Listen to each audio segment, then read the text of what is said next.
भारत जननीय तनुजाते शंकर रमनुज विद्यारण्य बसवेश्वर मध्वर दिव्यारण्य कुमार व्यासर तैलव वैसनकन ओलुव ದೊರೆಗಳ ಧಾಮ ಗಾಯಕ ವೈಣಿಕರಾರ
ಉದ್ಘಾಟಕರು ಶ್ರೀ ವೇದದ ಗಣಪ ಸಲಪ ಕಾಫಿ ಬೆಳೆಗಾರರು ಅಧ್ಯಕ್ಷರು ಕರ್ನಾಟಕ ಸರ್ಕಾರ ದಯವಿಟ್ಟು ವೇದಿಕೆಗೆ ಬರಬೇಕಾಗಿ ಕೇಳ್ಕೊಳ್ತಾ ಇದ್ದೇವೆ. ಹಾಗೆ ಶ್ರೀ ಕೋಡಿರ ವಿನೋದ್ ನಾಣಯ್ಯ ಉಪಾಧ್ಯಕ್ಷರು ಸಮ್ಮೇಳನದ ಸ್ವಾಗತ ಸಮಿತಿ ಅಧ್ಯಕ್ಷರು.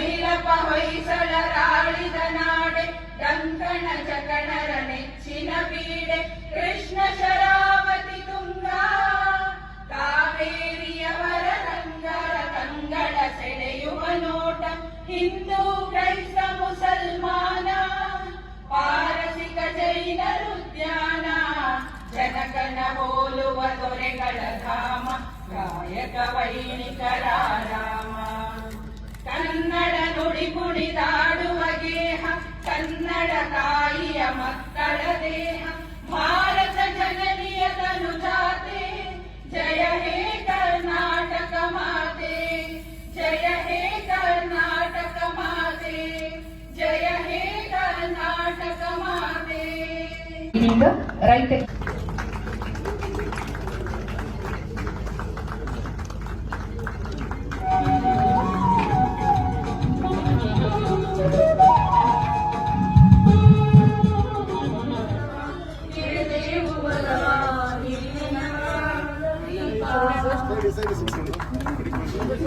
ಸಂಗಮದ ನಿರ್ಮಲತೆ ಕೊಡು ಎನ್ನ ಮನದಲ್ಲಿ. ತಿಂಗಳಿಂದ ಪ್ರತಿದಿನವೂ ಕೂಡ ಒಂದೊಂದು ವಿಚಾರಗಳನ್ನ ಒಳಗೊಂಡಂತಹ ಈ ಪುಸ್ತಕದ ಬಿಡುಗಡೆ ಇದೀಗ ಸ್ಮರಣ ಸಂಚಿಕೆಯ ಉದ್ಘಾಟನೆ ನಡೆಯಲಿದೆ.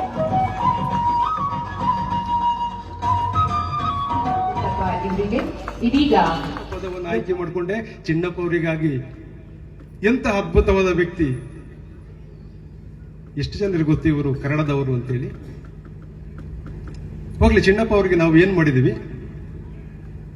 ನಡಕೆರೆಂಡ ಅರ್ಜುನ್ ಕಾವ್ಯರಪ್ಪನವರೇ ನಾವೇನ್ ಮಾಡಿದೀವಿ? ನಡಕೆರೆಂಡ ಅವರಾಗಿ ನಾವೇನ್ ಮಾಡಿದೀವಿ? ಎಂತ ಅದ್ಭುತ ವ್ಯಕ್ತಿ. ಯಾಕೆಂದ್ರೆ ನಮಗೆ ಅದರ ಮಹತ್ವ ಗೊತ್ತಿಲ್ಲ. ಮಹತ್ವ ಗೊತ್ತಿದ್ರೆ ನಡಕೆರೆಂಡ ಚಿನ್ನಪ್ಪ ಅವರು ಯಾರು ಅನ್ನೋದು ಗೊತ್ತಿತ್ತು. ಇವತ್ತು ಪುತ್ಥಳಿ ಅಲ್ಲ, ಕನ್ನಡ ಅಂತಾರಾಷ್ಟ್ರೀಯ ಮಟ್ಟದಲ್ಲಿ ಜಾನಪದ ವಸ್ತು ಸಂಗ್ರಹಾಲಯ ಆಗ್ಬೇಕಾಗಿತ್ತು.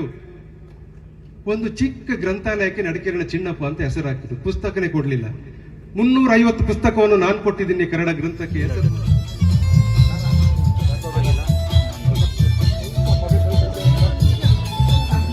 ಆಸಕ್ತರಾಗಿದ್ದು ವಿಶೇಷವಾಗಿ ಆನೆಗಳ ಬಗ್ಗೆ ಅಪಾರ ಜ್ಞಾನ ಹೊಂದಿರುವ ಇವರು ಆನೆಗಳ ಕುರಿತೇ ಸುಮಾರು 12 ಪುಸ್ತಕಗಳನ್ನು ಬರೆದಿದ್ದಾರೆ. ಕೊಡವ ಭಾಷೆಯಲ್ಲಿಯೂ ಹಲವಾರು ಕೃತಿಗಳನ್ನು ರಚಿಸಿದ್ದಾರೆ. ಇವರ ಬರಹ 2 ವಿಶ್ವವಿದ್ಯಾಲಯದಲ್ಲಿ ಪಠ್ಯ ಪುಸ್ತಕವಾಗಿರುವುದು ಹೆಮ್ಮೆಯ ವಿಚಾರವಾಗಿದೆ. ಕೊಡಗಿನ ಪರಿಸರ, ಕಟ್ಟಡ ತಿಂಗಳ ಆಚರಣೆ, ವೈಜ್ಞಾನಿಕ ಹಿನ್ನೆಲೆಯ ಕುರಿತು ಬರೆದ ಇವರ ಕೊಡಗಿನ 8 ತಿಂಗಳ ಆಚರಣೆಯ ಅಚ್ಚರಿಗಳು ಎಂಬ ಲೇಖನವು ಆದಿಚುಂಚನಗಿರಿ